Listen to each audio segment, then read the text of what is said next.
Okay, we're going to be discussing a little book that I put together. T. Baker's The Ultimate Book of RPG Random Tables. Ideal for the solo player, the solo gamer.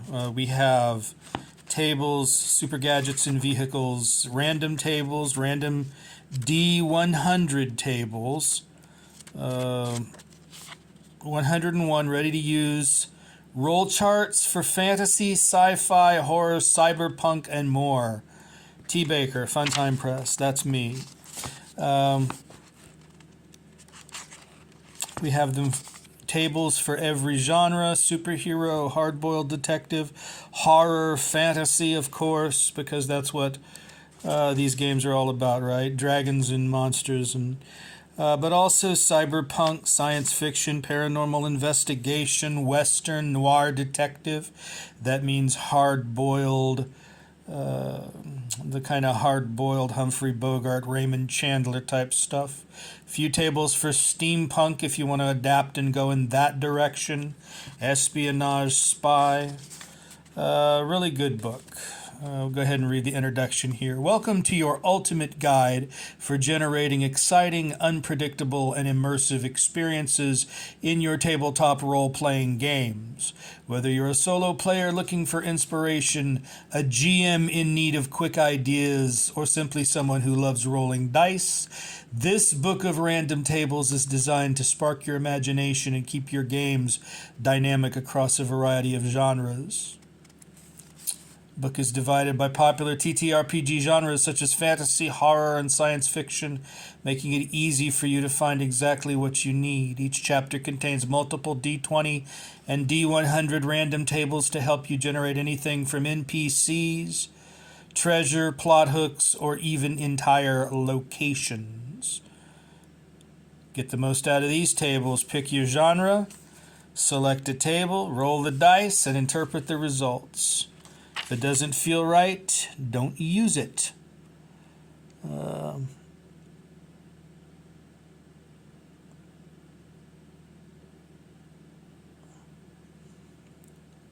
You will be using, there is a misprint, one little misprint. D20 is not the dice you will be using. You'll be using 100. These are D100 tables, so there's a lot here. Okay, so let's go ahead and give it a day in court.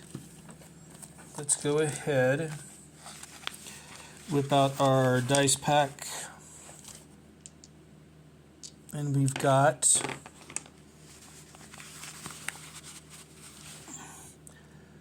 our dice. We have our 10-sided. I want to make doubly darn sure that's a 10-sided dice. And we need a percentile dice to go with that. Where is our, there we go, right there. Okay. And let's say there's our 10-sided dice and our percentile dice. There's the 10s and the 1s is the way that you read them. Now, what genre are we going to be playing in? Let us decide. We always like the idea of noir detective, and we have other books of random tables for noir detective stuff, but let's go ahead and say, for the sake of argument, that we're playing in horror right now. Say 80s horror slasher type stuff. We want to start out, perhaps we've been abducted, perhaps we've been our character, let's just call her, let's create a character real quick for our game. Let's call our character, we've been reading Neuromancer again, so let's call her Molly. This is a slasher deal. We can use whatever system we want. We could adapt White Box. We could use Loner, slash easy D6 rules, which is probably what we'll do, or we could just come up with a few stats such as very difficult for the blind to see, strength, IQ, dexterity, strength and dexterity primarily for combat situations. If you can kind of read my, the autofocus is not good and neither are my eyes, but there's strength up there, IQ down here, and dexterity. So those are pretty much primarily the things. Stuff like charisma, perception, fortitude would be another one that would be important. And these are all, say, just use a D6 maybe. Say strength of 4.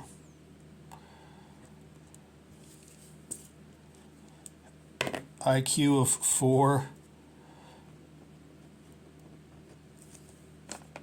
Dexterity of 4. Fortitude of 4. Solid 4s. And these can all be used as modifiers on a D20 roll, D20 difficulty, or D20 spectrum type roll. Say anything over 15 would be a success. They roll 11, or you roll an 11 for Molly to do a attribute check against strength, and then you add 4 because you've got the 4 using it as a modifier. Very simple thing to do. Where could Molly start off at? How could we decide where in the world this particular one-shot adventure, if that's how you want to term it, where it starts off at? You could ask an oracle, do an oracle roll, say, where is she thrown into the adventure? Is she thrown into the slasher's lair? And this would mean the 4 being bigger than the 3, the red die. This would mean yes. However, let's go ahead. And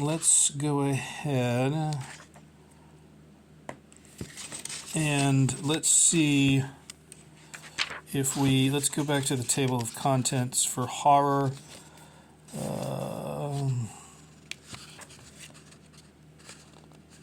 Horror, there we go. Items in a haunted house, vampire's tomb, slasher's lair. How do we want to see? What we're looking for is the hook. The hook would come either from urban legends or paranormal encounters. That's where or creepy liminal spaces. You could add eerie sounds and atmosphere. Let's go with urban legends first to see where the basis of this adventure may come from. How we could start out. Okay. Random encounters. Horror. Where are we?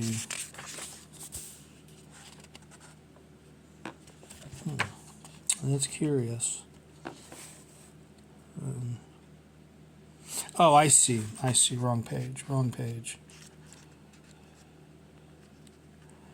Okay, urban legends. Let's go ahead. And we got, again, this is, oh, excuse me, I told you wrong. There was no misprint. These are D20 tables. These are 101 D20 tables. I'm a little tired right now. It's been a long morning of work. So we've got urban legends, and we want to use that as the basis of where we're going with this adventure. So we get our 10s.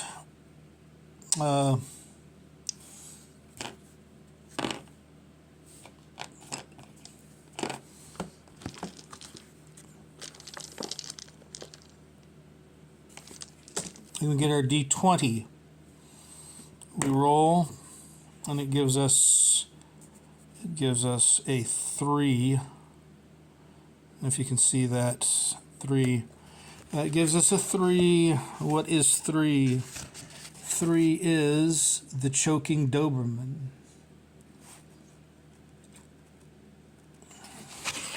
So Molly is, does that feel right in the connection with this? Not really. Not sure where you could go with that specifically. It would be better to have her start off in what you might call a creepy liminal space. Creepy liminal space. That's 29.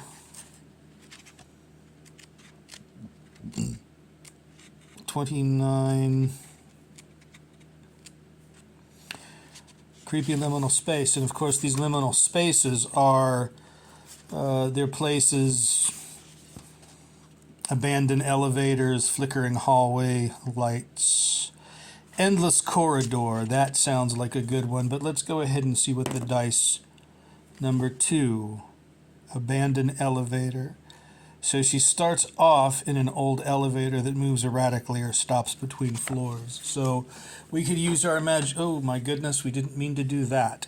We could use our imagination and say that our dear Molly, the beginning of the movie, the beginning of the scene, so to speak, she's in an abandoned elevator. She has woken up, or maybe she's still dreaming, and she's walking through this place that's mysterious. She feels a creeping sense of dread, and all of a sudden she gets into the elevator, and the lights are flickering in there.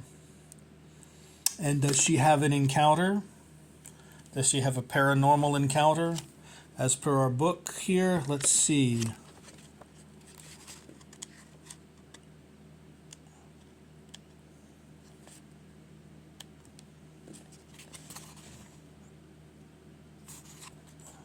We have paranormal investigations, but that's not a part of the horror. 36. Let's see if Molly has, while she's in this elevator, let's see if she has a paranormal encounter and what kind it is. 15. First, let's ask. Let's go ahead and specify, ask if she does, in fact, does she indeed have a paranormal encounter while she's in this elevator? And it looks like no. Well, that's a disappointment. So she rides the elevator to the next floor. Does something happen on the next floor? Does she find herself in a long... Let's ask this. Does she find herself looking out on a long corridor? And then again, we have no. So the elevator opens up, but let's just say it's not a long corridor. It's a short, dark hallway. And then we ask again, is there anything here she should be frightened of? Yes. Okay, excellent. You kind of knew it had to be, since it was a horror game. And what she is frightened of, let's see what kind of encounter. There's 19. 19. Paranormal encounter 19. Haunted mirrors. So she's walking down the hall. She passes a mirror that reflects scenes of figures that shouldn't be present. What are they? Lurking in the dark. Is there something there? Is it hooded? What is it? Is it a strange, mysterious figure? Now, let's say if she had perception as an attribute, we could say 2 modifier there. So she's got a perception of 2. If her perception is working out for her, a roll of 15 or higher will be the test against her perception to see if she can detect the presence of a supernatural entity. And that is not something she's going to be able to do unless we mulligan the roll here. Well, there she could do it, 17, and then the perception of 2 would push it up to 18 or 19. So she would definitely be realizing that there's something supernatural lurking about. Anyway, this is my book. It's not the only book I've ever written. I've written quite a number of books. The Ultimate Book of RPG Random Tables, good for solo role playing along with using oracle rolls, but also could be adapted or used for co-op and playing with other people, playing with a party. Again, well, not all, but the most popular genres of tabletop role playing are represented: fantasy, horror, science fiction, of course, superhero, up and away, hard boiled detective, because Dames is no good, she, post apocalyptic. You can mix and match genres of paranormal investigation. That would go well with a horror game. Those tables would go well with a horror game. Cyberpunk might go with superhero. Steampunk, obviously. There's just all kinds of noir detective, again. All kinds of good tables. All kinds of good tables here. And a pretty thick book. It runs about 180 some pages. Not real expensive. Pretty cost effective, very nice looking book, if I do say so myself. I believe you guys should check it out, and there will be a link in the description and a link in the comments section. So definitely think about it if you're a solo role player like I am. Or even if you're a game master for a group of people, these RPG random tables can definitely come in handy. But even if you're not specifically using them for gaming, if you're just using them for creative writing prompts, that'll work too. All right, that's about all for now. Thank you. You have a nice morning. Bye-bye.